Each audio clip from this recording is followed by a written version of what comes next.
IKS Inventurus knowledge solution. इस stock की खासियत है कि इस कंपनी में IPO के पहले राकेश झुंझुनवाला साहब की बहुत भारी भरकम हिस्सेदारी थी।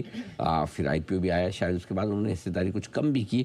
लेकिन आज एक बड़ी रिपोर्ट आई है इस पर, और वो आई है विदेशी ब्रोकरेज नोमरा की तरफ से। उसके बाद स्टॉक में बनी है 5% की तगड़ी तेजी। आज सुबह हमने स्टॉक ऑफ द डे में भी इसको सम्मिलित किया था अपनी रिकमेंडेशन लिस्ट में, और वहाँ से बढ़िया तेजी बनती दिख रही है। वजह क्या है? इस रिपोर्ट में ऐसा क्या कुछ खास लिखा है कि बाजार का मूड माहौल ही बदल गया, और साथ ही टारगेट क्या दिए गए हैं जरा समझ लीजिए। प्रियंका हमारे साथ है तैयार बताने के लिए। प्रियंका बताइए। बिल्कुल, इसमें अनिल जी बड़ी बात यह है कि क्योंकि ये टेक इनेबल्ड सोल्यूशन प्रोवाइड करते हैं, तो इस रिपोर्ट में इसी बात का जिक्र नोमुरा ने किया है कि उन्होंने कहा है कि यूएस की अगर आप हेल्थ केयर इंडस्ट्री को देखें तो वो बहुत ही कॉम्प्लेक्स है, रेगुलेटेड है, और कहीं ना कहीं लैक कर रही है टेक मॉडर्नाइजेशन में अब तक जिस तरह की स्थिति है।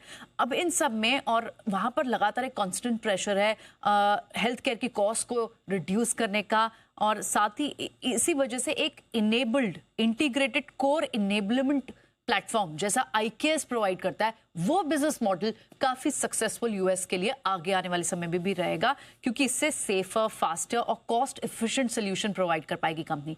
और यही बड़ी वजह है कि उन्होंने इस पे बाय रेटिंग इनिशिएट की है। टारगेट 2000 का दिया, यहाँ से लगभग 25% अपसाइड, 5% तो आज चली गया।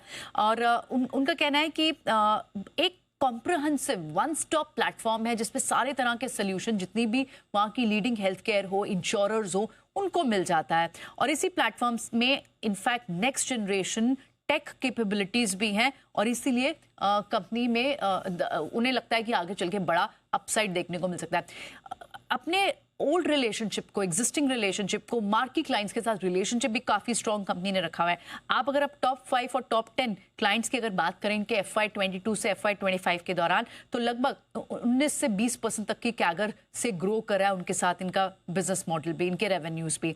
सो अमेरिकी हेल्थ और जिस तरह से अमेरिका की हेल्थ केयर में आउटसोर्सिंग मार्केट जो है वो जिस तरह से बढ़ रही है, इन्हें और फायदा मिलेगा आने वाले समय में। और इसीलिए नोमुरा को लगता है FY25 से FY28 तक जो इनकी EPS है उसमें लगभग 32% तक की ग्रोथ देखने को मिल सकती है। रेवेन्यू लगभग 16% की दर से बढ़ सकता है, इसीलिए यहाँ से उन्हें लगभग 25% का अपसाइड दिखता है नोमुरा को। ऑलराइट, चलिए, तो IKS आज इसका जिक्र भी हम कर रहे थे, आज स्टॉक ऑफ द डे की रिकमेंडेशन का हिस्सा रहा है, और नोमुरा यहाँ पर काफ़ी पॉजिटिव, काफ़ी बुलिश नज़र आ रहे हैं, और उसके चलते इस स्टॉक को काफ़ी अच्छा सपोर्ट मिलता हुआ भी नज़र आया है।